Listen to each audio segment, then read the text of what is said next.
Hello students, welcome to my YouTube channel. Myself CA में हर्ष सोमपुरा। सो अभी तक हमने एस वाई बी कॉम में कॉर्पोरेट सब्जेक्ट में लिक्विडेशन स्टार्ट किया है। लिक्विडेशन के अंदर हम सम्स प्रैक्टिस कर रहे हैं। तो आज सम्स की प्रैक्टिस को आगे बढ़ाते हैं। जितने सम्स प्रैक्टिस किए हैं वो पेपर्स के ही है। तो अगर वो अच्छे से गो थ्रू करोगे तो आप पेपर्स में अच्छे से अटेंड कर ही पाओगे, ये मेरी श्योर श्योर गारंटी है। ठीक है। तो आज हम पेपर्स के अंदर स्मॉल सम्स भी कर लेंगे, ताकि आपको जब स्मॉल सम भी आए तो वो भी आप अच्छे से अटेंड कर पाओ। ठीक है। तो स्मॉल सम एक दिया हुआ है उन्होंने पेपर के अंदर ही है, स्मॉल सम ये रहा। आपको ये स्मॉल सम समझाने से पहले एक टॉपिक समझा देता हूँ। सपोज आपके पास सपोज आपके पास ऐसा हो कि सेकेंड, सपोज आपको अनसिक्योर्ड क्रेडिटर को सपोज आपको अनसिक्योर्ड क्रेडिटर को 5 लाख रुपए देने, 5 lakh rupees you have to pay. ठीक है। लेकिन आपके पास अवेलेबल अमाउंट है after payment to debenture holder, सारे लोगों को जो अनसिक्योर्ड क्रेडिटर से पहले जिनको पेमेंट करना है आपको, वो सबको पेमेंट करने के बाद आपके पास एक अवेलेबल अमाउंट है सिर्फ और सिर्फ 4 लाख रुपए का। और आपको एक और कंडीशन दी गई है कि लिक्विडेटर को आपको रेम्यूनरेशन पे करना है on payment made to unsecured creditor, that is at 2%। मतलब आपको एक कंडीशन दी गई है कि जितना पेमेंट आप अनसिक्योर्ड क्रेडिटर को करोगे उसके ऊपर 2% आपको क्या करना पड़ेगा, लिक्विडेटर को रेम्यूनरेशन देना पड़ेगा। अब यहाँ पे सिचुएशन क्या आ गई है कि अवेलेबल अमाउंट आपका 4 लाख रुपए है, और अनसिक्योर्ड क्रेडिटर आपके जो है वो 5 लाख है। मतलब पूरा का पूरा अमाउंट आप पे नहीं कर पाओगे आपके अनसिक्योर्ड क्रेडिटर को। It is that simple. आपको ये तो समझ आ गया कि सर हम पूरा का पूरा अमाउंट तो हम पे नहीं कर पाएंगे हमारे अनसिक्योर्ड क्रेडिटर को। तो हम इन दैट सिनारियो क्या करेंगे, हम हमारा जो यहाँ पे ये कंडीशन है ना, उसके लिए हम अजम्पशन लेते हैं। कंडीशन क्या है, जब कभी भी ऐसा हो कि आप पूरा का पूरा अमाउंट अपने अनसिक्योर्ड क्रेडिटर को नहीं पे कर पा रहे हो, और आपको अनसिक्योर्ड क्रेडिटर को जितना भी पेमेंट करना है उसके ऊपर भी आपको परसेंटेज ऑफ रेम्यूनरेशन कुछ देना है, तो आपको क्या करना है, सीधा सीधा आपको क्या बोला है कि लिक्विडेटर रेम्यूनरेशन आपको पे करना है किस चीज के ऊपर, जितना अमाउंट आप अनसिक्योर्ड क्रेडिटर को पे करोगे। तो सपोज जिस चीज के ऊपर आपको परसेंटेज कैलकुलेट करने को बोले उस चीज को आप अजम्पशन ले लो। मतलब क्या, suppose amount paid to unsecured creditor, unsecured creditor को सपोज आपने 100 रुपए पे किए, 100 रुपीज सपोज आपने पे कर दिए, तो उसके ऊपर 2% आपको क्या करना पड़ेगा, रेम्यूनरेशन देना पड़ेगा। तो remuneration to liquidator 2%, that is 100 के ऊपर 2%, जितना आपने पे किया उसके ऊपर 2%, दैट इज 2 रुपीज। तो टोटल अवेलेबल अमाउंट कितना होना चाहिए आपके पास, टोटल अवेलेबल अमाउंट आपके पास 102 रुपए होना चाहिए, जिसके अंदर से आप 100 रुपए जो है वो अनसिक्योर्ड क्रेडिटर को पे करोगे, और 2 रुपए जो है वो क्या करोगे, रेम्यूनरेशन पे कर दोगे लिक्विडेटर को। तो ये प्रपोर्शन बैठ गया आपका। अब ये हमारा यहाँ पे दिख रहा है कि ये अवेलेबल अमाउंट 102 है, तो आपके पास ये रहा अवेलेबल अमाउंट, तो उसके सामने 4 लाख लिख दो, अवेलेबल अमाउंट के सामने 4 लाख लिख दो। ये कब होगा, जब आपके पास अनसिक्योर्ड क्रेडिटर को पे करने के लिए फुल्ली अमाउंट अवेलेबल नहीं है, तब ये होगा। इट इज दैट सिंपल, उससे पहले नहीं होगा। तो ये 4 लाख रुपए मैंने लिख दिया। अब क्या करना है, सीधा सीधा कैलकुलेशन लगाना है कि 102 के ऊपर 4 लाख, तो 2 के ऊपर कितना। It is that simple, calculator पे हो जाएगा। कर लेते हैं, 4 lakh multiply by 2 divide by 102, that would be 7843। तो 7843 would be your 7843 would be your liquidator remuneration. ये रेम्यूनरेशन माइनस कर दो, तो बाकी का पैसा क्या कर देंगे, हम अनसिक्योर्ड क्रेडिटर को पे कर देंगे।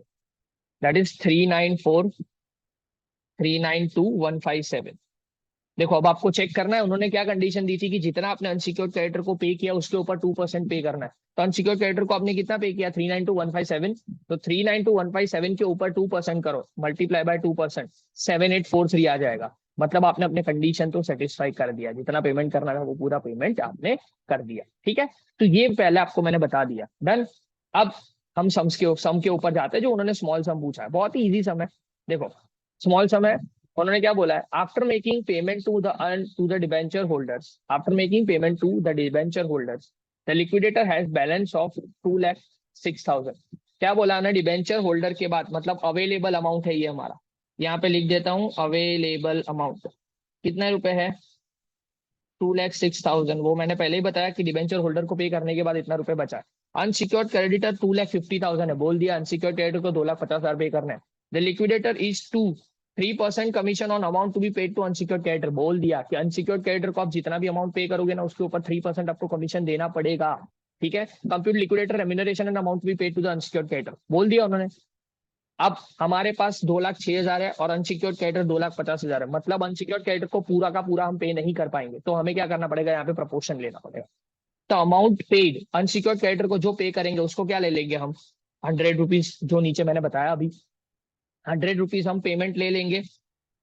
कितने परसेंटेज है, 3% कमीशन हमें देना है, तो कमीशन का 3 यहाँ पे लिख दूं, तो टोटल अवेलेबल अमाउंट हमारे पास कितना होना चाहिए, 103 हमारे पास अवेलेबल अमाउंट होना चाहिए। ये अवेलेबल अमाउंट हमारा ये रहा 2,06,000, इसके सामने 2,06,000 लिख दो भाई, लिख दिया मैंने 2,06,000। अब कर लेते हैं proportion, 2,06,000 multiply by 3 divided by 103, that would be 6,000। तो ये यहाँ पे 6,000 आ जाएगा। डन है, तो 6,000 आ जाएगा। ये 6,000 को आपको क्या करना है, 6,000 को यहाँ पे माइनस अगर कर दूं तो ऊपर 100 डिवाइड बाय 2, तो 2 लाख आ जाएगा। मतलब आपको क्या करना है, अनसिक्योर्ड क्रेडिटर को 2 लाख रुपीज पे करो और 6,000 रुपए आप रेम्यूनरेशन पे करो। देख लो, आपको चेक करना हो तो जितना आपने अनसिक्योर्ड क्रेडिटर को पे किया ये रहा 2 लाख रुपए, 2 लाख रुपए के ऊपर 3% कर दो, दैट वुड बी 6,000। तो आपका कंडीशन सेटिस्फाइड हो गया। डन, ये दो ही चीज आपको फाइंड आउट करनी थी, ये रहा लिक्विडेटर रेम्यूनरेशन फाइंड आउट करो, ये रहा लिक्विडेटर रेम्यूनरेशन, और ये रहा अनसिक्योर्ड क्रेडिटर का पेमेंट। डन है, अनसिक्योर्ड क्रेडिटर को आपने 2 लाख रुपए पे किया। ओके, तो इसी के साथ हम आगे मूव ऑन करते हैं, नेक्स्ट सम के ऊपर मूव ऑन करते हैं। ठीक है, सम के ऊपर जाते हैं। ये रहा एक बड़ा सा सम है, 14 मार्क्स का जो सम है। अच्छा से प्रैक्टिस अगर ये सम भी कर लोगे, ये भी एग्जामिनेशन का ही सम है। देखो नॉर्मली अगर आपको एडजस्टमेंट आते हो तो आपका काम आराम से हो जाएगा। जो 2-3 सम मैंने करवाए हुए ना, अगर वो सारी चीज अगर आपने अच्छे से कर ली तो आपका काम आराम से हो जाएगा। ठीक है, चलो स्टार्ट करते हैं। सेकंड, चलो फर्स्ट स्टार्ट करते हैं। Question 2, flow company limited required voluntary liquidated voluntarily on 31/3/2019, मतलब 31/3/2019 को उन्होंने वॉलंटरी लिक्विडेट कर दिया। The balance sheet of the company on that date disclose as under. हमारा जो प्रोसीजर है, हमारा प्रोसीजर क्या है, सबसे पहले बैलेंस शीट को देख के ये डिसाइड कर लो कौन सा सिक्योर्ड क्रेडिटर है, कौन सा अनसिक्योर्ड क्रेडिटर है, कौन सा प्रेफरेंशियल क्रेडिटर है। ये 3 चीज अगर डिसाइड कर ली तो आधा सम हो गया। ठीक है, चलो तो पहले शेयर कैपिटल पे जाते हैं। शेयर कैपिटल में पहले देख लिया हमने कि भाई प्रेफरेंशियल कैपिटल है।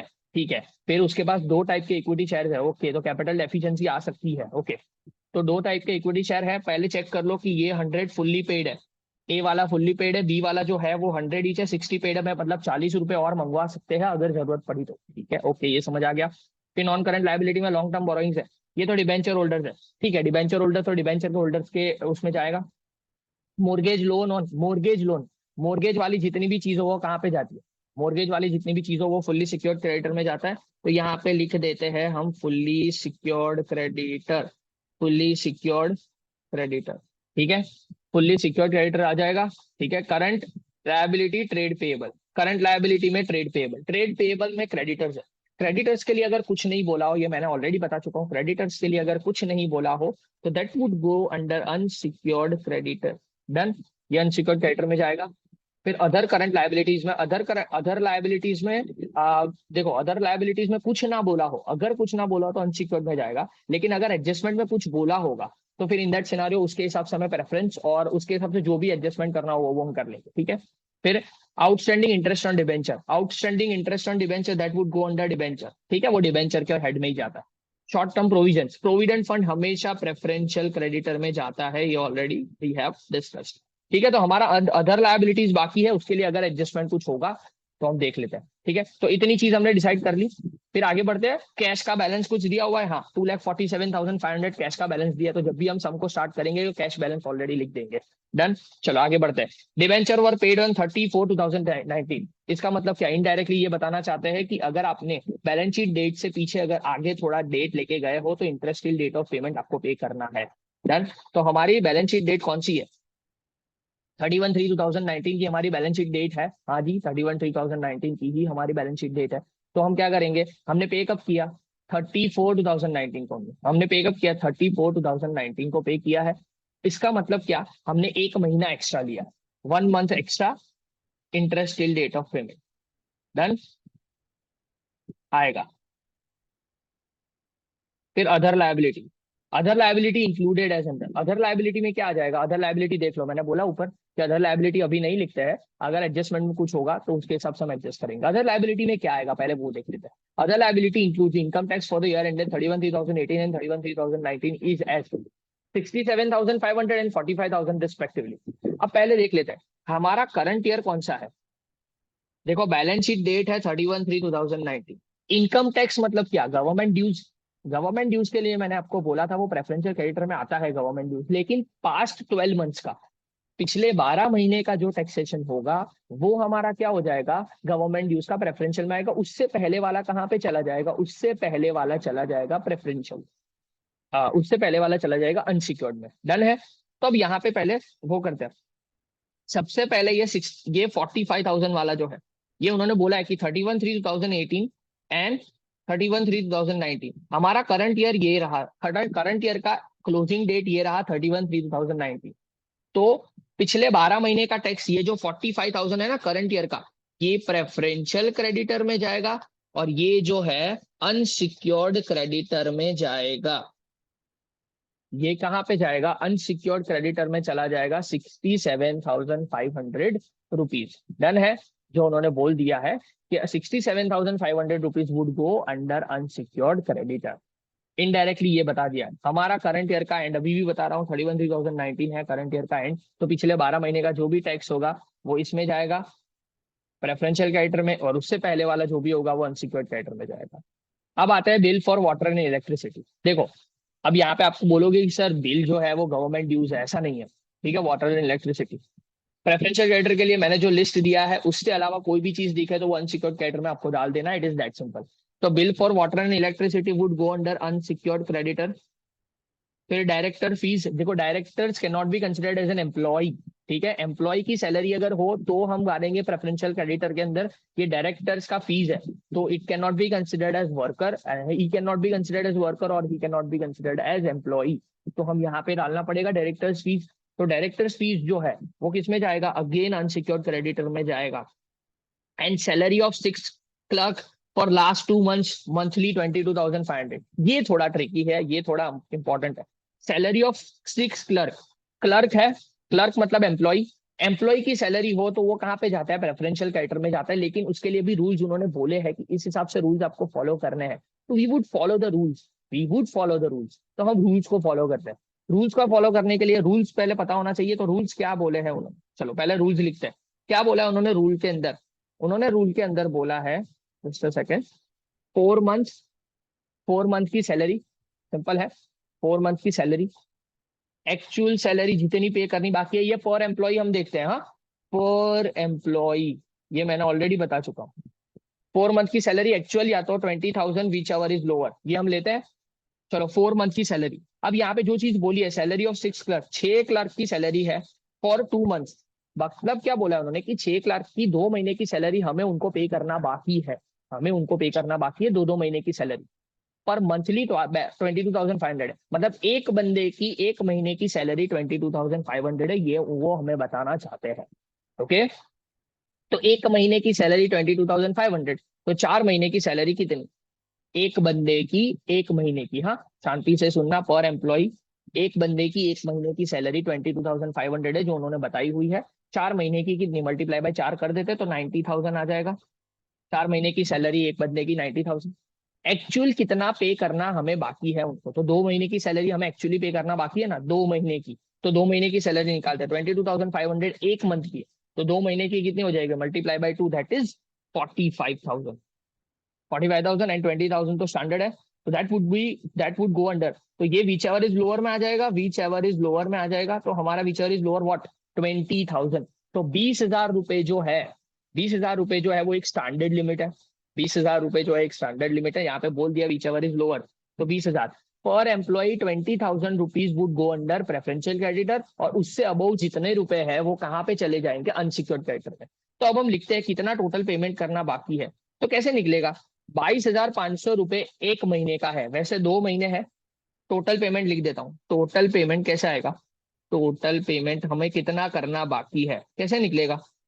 22,500 रुपये एक महीने का है, वैसे 2 महीने का पेमेंट करना बाकी है, तो 22,500 मल्टीप्लाई बाई 2, तो एक बंदे को 45,000 रुपीज पे करना बाकी है, वो तो हमने ऑलरेडी निकाला था। ऐसे 6 क्लर्क है, multiply by 6, that would under 2,70,000 आ जाएगा।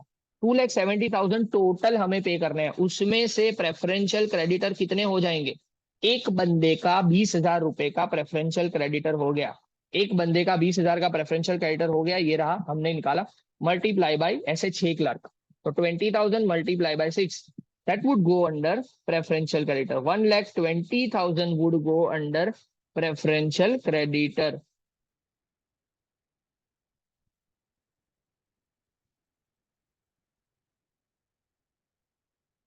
And बाकी का 1,50,000 would go under unsecured creditor. Done है? बाकी का 1,50,000 would go under unsecured creditor. Done? Okay चलो, तो अब ये चीज हो गई, इतनी चीज हमने क्लियर कर दी, ये अदर करंट अदर लाइबिलिटीज के अंदर सारी चीज हमने डिस्कस कर ली। ये एसेट है, इतनी एसेट हमने सेल कर दी है, तो पहले टोटल कर देते, इतना चीज हमें लिखना ही है। 18 lakh plus 1,35,000 plus 3,15,000 plus 2,92,500 plus 2,25,000, that would go under 27,67,500 rupees. ये आपका क्या हो जाएगा? असेट्स, मतलब असेट्स को सेल करके जो भी आपके पास पैसे आएंगे वो आपके पास हो जाएंगे 2,67,500 रुपीज। डन? ओके फिर उसके बाद उन्होंने बोला डिसोल्यूशन एक्सपेंसेस इज 22,500, 22,500 रुपए का डिसोल्यूशन एक्सपेंडिचर है।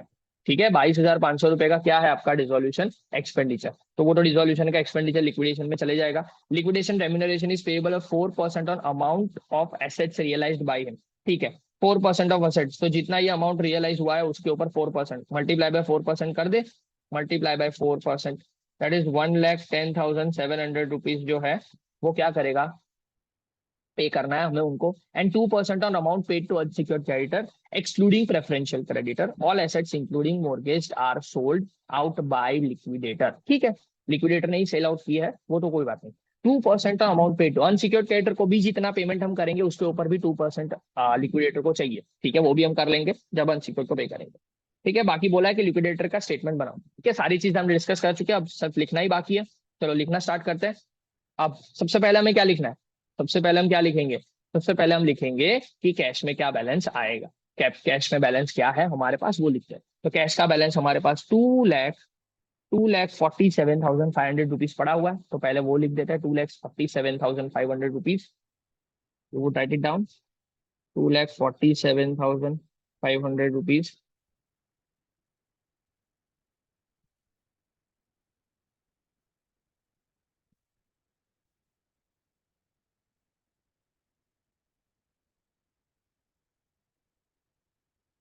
चल आगे बढ़ते हैं। फिर उसके बाद असेट्स रियलाइज, जितना जितना असेट सेल करके मिला है वो सारी चीजें लिख देते हैं। तो 18 lakh 1,35,000 building machinery, building 18 lakh 1,35,000 machinery. Furniture लिख देते हैं, फर्नीचर 315, 292, 500,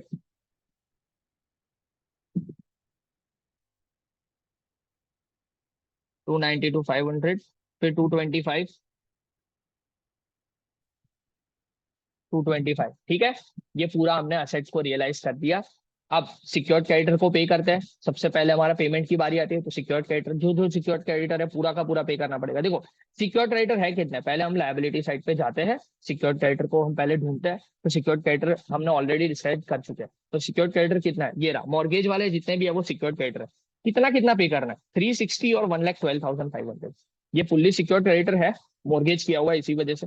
तो ये इन्वेस्टमेंट एंड फर्नीचर क्या बेच दिया है हमने? देख लेते हैं क्या बेचा है, पहले वो डिसाइड कर लेते हैं बेचा है कि नहीं। इन्वेस्टमेंट एंड फर्नीचर दोनों चीज हमने बेच दी है। ठीक है, दोनों चीज हमने बेच दी है। हमें पे कितना करना है?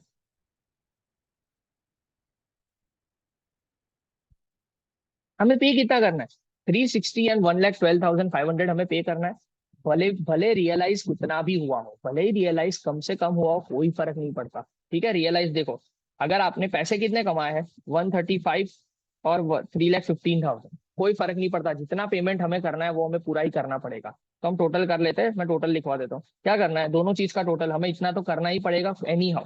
तो 3,60,000 plus 1,12,500, that would go under 4,72,500 rupees हमें पे करना पड़ेगा। टोटल दोनों का टोटल मैं लिख देता हूँ, 4,72,500 रुपीज आई हैव टू पे। 4,72,500 rupees I have to pay. ठीक है। अब आते हैं लिक्विडेशन एक्सपेंडिचर में। लिक्विडेशन सेकंड स्टेज पे लिक्विडेशन एक्सपेंडिचर होता है। लिक्विडेशन एक्सपेंडिचर पहले ही बोल दिया है 22,500, लिख देते हैं पहले 22,500। फिर लिक्विडेटर रेम्यूनरेशन, रेम्यूनरेशन के लिए पहले बोला था कि असेट्स के रियलाइज के ऊपर कितना परसेंटेज है, ये रहा, हमने कैलकुलेट किया है 4%। तो असेट्स रियलाइज लिख देता हूँ, असेट्स रियलाइज 4%। ठीक है, 4% कितना है, 1,10,700 रुपीज। ठीक है, 1,10,700 रुपीज हमने लिख दिया। ओके, फिर अनसिक्योर्ड क्रेडिटर के ऊपर भी कुछ हमें पे करना है। अनसिक्योर्ड क्रेडिटर को जो मैं पे करूं, अनसिक्योर्ड क्रेडिटर को पे किया, उसके ऊपर 2%। 2%। ठीक है, अब 2% आ जाता है। अब आगे बढ़ते हैं। तो 2% के ऊपर क्या करेंगे, अब जब हम अनसिक्योर्ड क्रेडिटर को पे करेंगे ना, तब हम क्या पे करेंगे, अभी यहाँ पे कुछ पे करने की जरूरत नहीं, अभी कोई चीज को पे करने की जरूरत नहीं है। ओके, आगे बढ़ते हैं। लिक्विडेटर को पे कर दिया। अब इसके बाद आता है हमारा प्रेफरेंशियल क्रेडिटर। ठीक है, तो by preferential creditor. Preferential creditor में सबसे पहले हमने जो डिसाइड किए हुए ना वो लिख देते हैं। प्रेफरेंशियल क्रेडिटर में सबसे पहले प्रोविडेंट फंड हमने डिसाइड कर दिया था। ठीक है, 45,000 लिख देते हैं प्रेफरेंशियल क्रेडिटर में, 45,000 पीएफ। डन। फिर इसके बाद हमने प्रेफरेंशियल क्रेडिटर में जो जो चीजें डिसाइड की है वो लिख देते हैं। ये रहा सेकंड स्टेज में अंदर हमने डिसाइड किया था, ये 45,000 would go under preferential creditor. ठीक है, ये प्रेफरेंशियल क्रेडिटर में जाएगा। ओके, तो ये 45,000 हमारा इनकम टैक्स, इनकम टैक्स कितना है ये, 45,000। डन। ये आईटी 45,000 जाएगा। फिर उसके बाद ये वाटर बिल, ये अनसिक्योर्ड क्रेडिटर में जाएगा, प्रेफरेंस में नहीं जाएगा। ये सैलरी वाला कुछ जाएगा प्रेफरेंस में, ये हमने डिसाइड किया हुआ, ये रहा 1,20,000 would go under preferential creditor. तो 1,20,000 would go under preferential creditor. Salary of clerk 1,20,000। और कोई चीज बच जाती है, पहले देख लेते हैं। प्रेफरेंशियल क्रेडिटर में सारी चीजें हो गई। डन। Okay, done. और कोई चीज प्रेफरेंशियल क्रेडिटर की है ही नहीं, सारी चीज हमने लिख दी। ओके, ये लिख देते हैं। तो 45,000 plus 45,000 plus 1,20,000, that would go 2,10,000। 2,10,000 हमने प्रेफरेंशियल क्रेडिटर को पे कर दिया। प्रेफरेंशियल क्रेडिटर को हम पे कर देते, उसके बाद किसको पे करते हैं हम, by debenture holders. Debenture holders को पे करते हैं। तो पहले डिबेंचर का जो अमाउंट है वो लिख देते हैं। फिर उसके बाद इंटरेस्ट जो आउटस्टैंडिंग है वो लिख देते हैं। फिर interest till date of payment लिखना पड़ेगा, टिल डेट ऑफ पे। ठीक है, तो चलो पहले डिबेंचर को, कितना है डिबेंचर हमारा, ये रहा डिबेंचर, उन्होंने बोला है 9 लाख रुपए का डिबेंचर है। ठीक है, तो 9 लाख रुपए डिबेंचर ले लेते हैं। तो 9 lakh rupees would be your debenture. Outstanding interest on debenture कुछ है, आउटस्टैंडिंग इंटरेस्ट ऑन डिबेंचर, हाँ ये रहा outstanding interest on debenture 67,500 rupees. हाँ, फिर interest till date of payment, 1 महीने का इंटरेस्ट मैंने यहाँ पे बोला था, ये रहा 1 मंथ का इंटरेस्ट है, 1 महीना हमने लेट पे किया है। तो कितना आएगा देखो, डिबेंचर हमारा है दो 9 लाख रुपए का, 9 लाख रुपीज का डिबेंचर है, उसके ऊपर 15% कैलकुलेट करो। 9 लाख मल्टीप्लाई बाई 15%, मतलब 1,35,000 रुपीज आपका डिबेंचर है। अब 1,35,000 रुपीज आपके 12 मंथ के, मल्टीप्लाई बाय 1 डिवाइडेड बाई 12 करेंगे, दैट वुड 11,250। 11,250 रुपीज जो है आपका क्या आ जाएगा, टोटल अमाउंट आ जाएगा 9 lakh plus 67,500 plus 11,250, that would come around 9,78,750। ठीक है, दिस वुड कम अराउंड 9,78,750। ये आपका क्या हो जाएगा, डिबेंचर होल्डर्स को पेमेंट हो जाएगा। अब हम क्या करते हैं, अनसिक्योर्ड क्रेडिटर को पे करते हैं by unsecured creditor. Unsecured creditor, अब पहले चेक तो कर ले कि कितना पेमेंट हमने किया है, हमारे पास कितने रुपए हैं। तो पहले 2,47,000 हमारे पास था, पहले 2,47,000 हमारे पास था। फिर हमने ये 27 लाख असेट्स को सेल करके कितना कमाया था, 27,67,500, ठीक है। उसमें से हमने पेमेंट कितना कितना किया वो माइनस कर देते पहले। तो पहले माइनस करते हैं, 30,14,500 हमारे पास था। उसके अंदर से मैंने 4,72,500 पेमेंट किया। फिर लिक्विडेशन एक्सपेंडिचर 22,500 का पेमेंट किया। फिर 1,10,700 रुपीज का लिक्विडेटर को रेम्यूनरेशन पे किया। फिर 2,10,000 को हमने प्रेफरेंशियल क्रेडिटर को पे किया। फिर 9,78,750 रुपीज जो है वो हमने डिबेंचर होल्डर्स को पे किया। मतलब मेरे पास अभी पड़े हैं 12,20,050 रुपए। कितने, 12,20,050 रुपए। अब पहले सिक्योर्ड क्रेडिटर ले, अनसिक्योर्ड क्रेडिटर लिख तो दे कितने हैं। ठीक है, चलो अनसिक्योर्ड क्रेडिटर पहले लिखते हैं कितने कितने हैं। तो यहाँ पे पहले बैलेंस शीट में जाते हैं। ये क्रेडिटर जो है वो फुल्ली अनसिक्योर्ड है, 18,45,000, दैट्स इट, काम खत्म हो गया। जो क्रेडिटर ही है हमारे वही पूरा क्या है, अनसिक्योर्ड क्रेडिटर है ना। तो अब एक रूल है, एडिशनल रूल है जो मैं आपको याद रखवा रहा हूँ।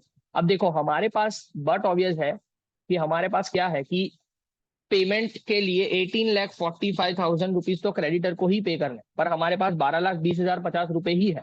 मतलब एनी हाउ हम पे नहीं कर पाएंगे। तो एक एडिशनल ऑप्शन क्या है कि बी इक्विटी शेयर होल्डर्स जो है ना, जिसके पास हम पैसे मंगवा सकते हैं, है बी इक्विटी शेयर होल्डर जिसके पास मैं पैसे मंगवा सकता हूँ, 40 रुपए एडिशनल मंगवा सकता हूँ। तो अगर जरूरत पड़ी है तो मैं मंगवाऊंगा। तो पहले कॉल करते हैं हम बी इक्विटी शेयर होल्डर्स के पास, ठीक है। तो पहले बी इक्विटी शेयर होल्डर्स के पास कॉल मंगवाते हैं। तो पहले कितने रुपए, to be equity share holders, कितने पैसे मंगवाएंगे हम लोग उनके पास, 40 रुपए मंगवा सकते हैं। 6,750 शेयर है, उसके ऊपर 40 रुपए में मंगवाऊंगा।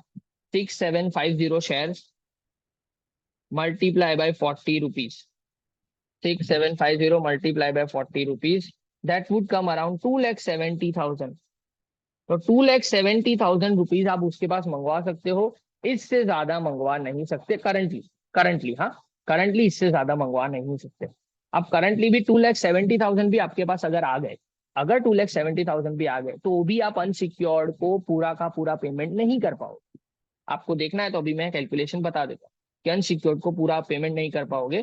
पहले हम कैलकुलेशन पूरा बता देता हूँ आपको क्या है, अनसिक्योर्ड को कितना पेमेंट करना है, ठीक है। चलो, तो उससे पहले हम क्या करेंगे, सबसे पहले हम पेमेंट कितना करना है वो देख लेते हैं। क्योंकि अब सम ऑलमोस्ट डन हो चुका है, क्योंकि हमारे पास पैसे ही नहीं बचे हैं, तो हमें सिर्फ कैपिटल डेफिसिट को एडजस्टमेंट करना है। तो कितना अमाउंट टू बी पेड।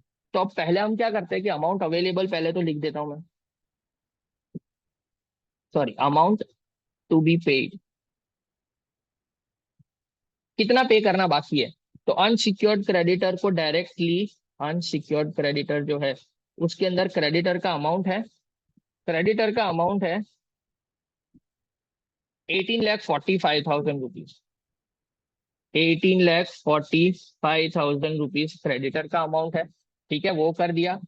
फिर उसके बाद यहां से हम अदर लायबिलिटीज जो है उसके अंदर भी अनसिक्योर्ड क्रेडिटर था। ये रहा 30,000 का अनसिक्योर्ड क्रेडिटर, और ये रहा 15,000 का, और ये रहा 1,50,000 का। ये तीनों चीज आएगी। तो 30,000 प्लस 15,000 प्लस 1,50,000, तो दैट वुड बी 1,95,000। ये 1,95,000 रुपीज और मुझे पे करना है। मतलब टोटल अनसिक्योर्ड क्रेडिटर कितना हो गया, 18,45,000 plus 1,95,000, that would come around, sorry,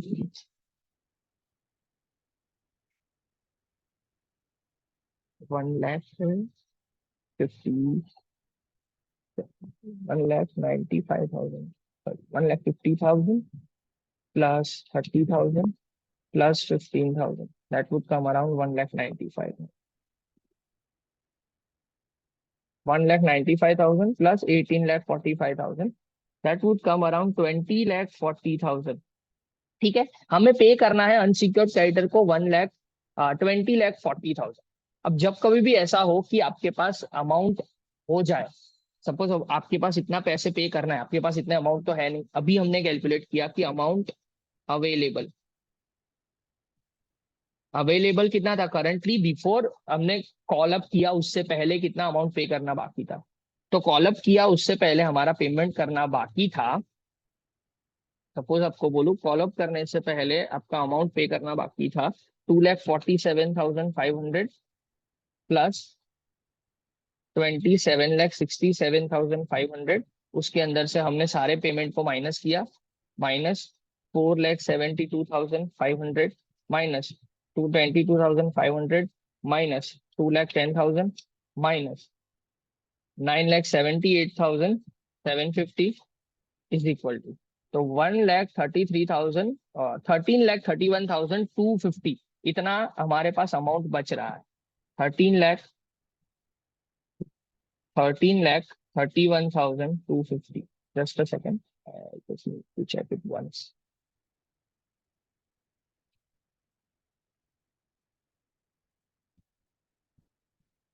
Minus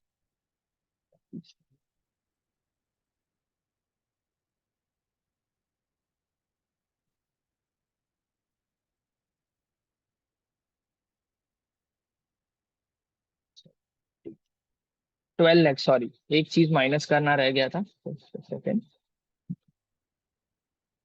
12,20,550 done है।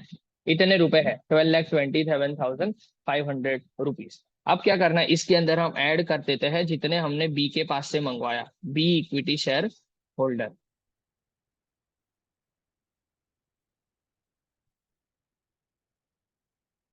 बी इक्विटी शेयर होल्डर्स के पास कितने रुपए मंगवाए हमने, अभी हमने मंगवाए कितने रुपए, 2,70,000।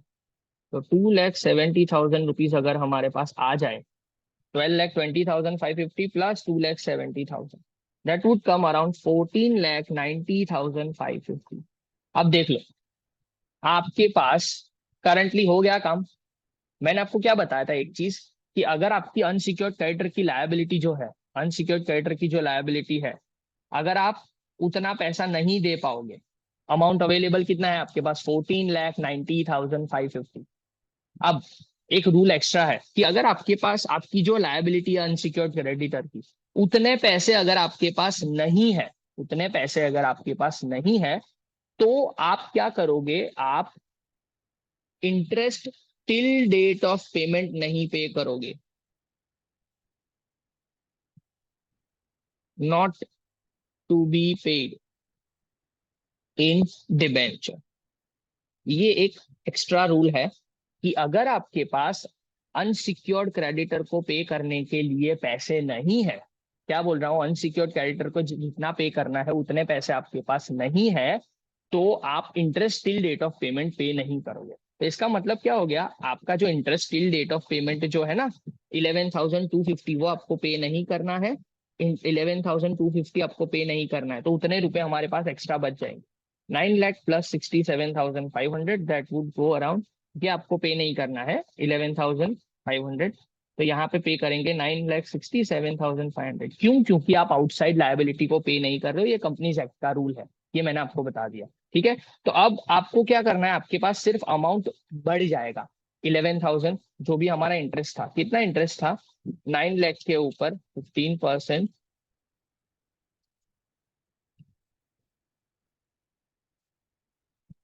11,250 रुपीज आपके पास, हमने पेमेंट कम किया तो हमारे इतना रुपए बच गए।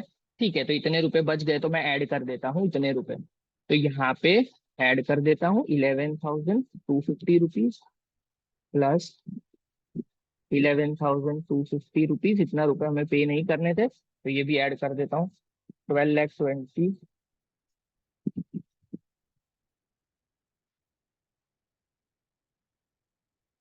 15,01,800, इतने रुपए हमारे पास है।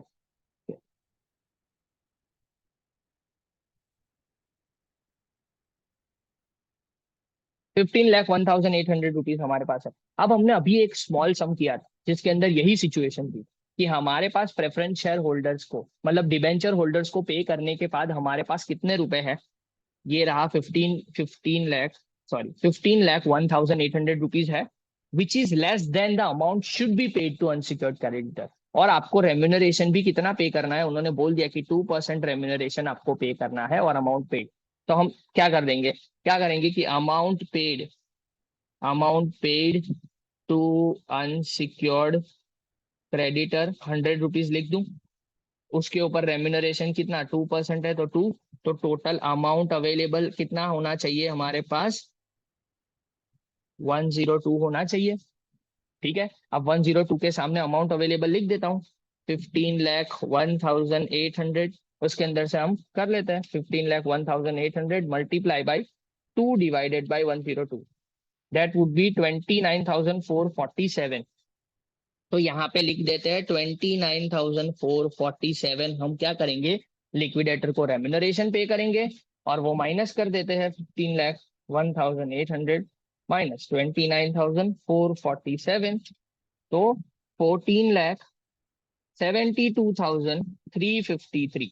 मतलब इतना हम अनसिक्योर्ड क्रेडिटर को पे करेंगे और उसके ऊपर इतना हम क्या करेंगे, रेम्यूनरेशन को पे करेंगे। तो लिख देते हैं कि 14,72,353, अनसिक्योर्ड क्रेडिटर को 14,72,353 पे करेंगे। ठीक है, फिर उसके बाद रेम्यूनरेशन उन्होंने बोल दिया है 29,447, 29,447 टोटल कर देते हैं 1,10,447 plus 1,10,700 plus 29,447, 1,40,147। Done, that's it. आपसे जितना पेमेंट हो सकता था वो आपने कर दिया, इससे आगे आपके पास पैसे आ ही नहीं सकते। देखो, इससे आगे आपके पास पैसे ही नहीं आ सकते तो पेमेंट कैसे करोगे, इट इज दैट सिंपल, क्योंकि अनसिक्योर्ड क्रेडिटर को भी पूरा पेमेंट नहीं किया। और कंपनीज एक्ट का रूल है कि अनसिक्योर्ड क्रेडिटर को पूरा पेमेंट नहीं करोगे तब तक प्रेफरेंस शेयर होल्डर्स को भी पैसे नहीं मिलेंगे, इक्विटी शेयर होल्डर्स को भी पैसे नहीं मिलेंगे। तो यहाँ पे खत्म हो गया सब। ठीक है, हम टोटल कर देते हैं। अच्छा, 2,47,000 प्लस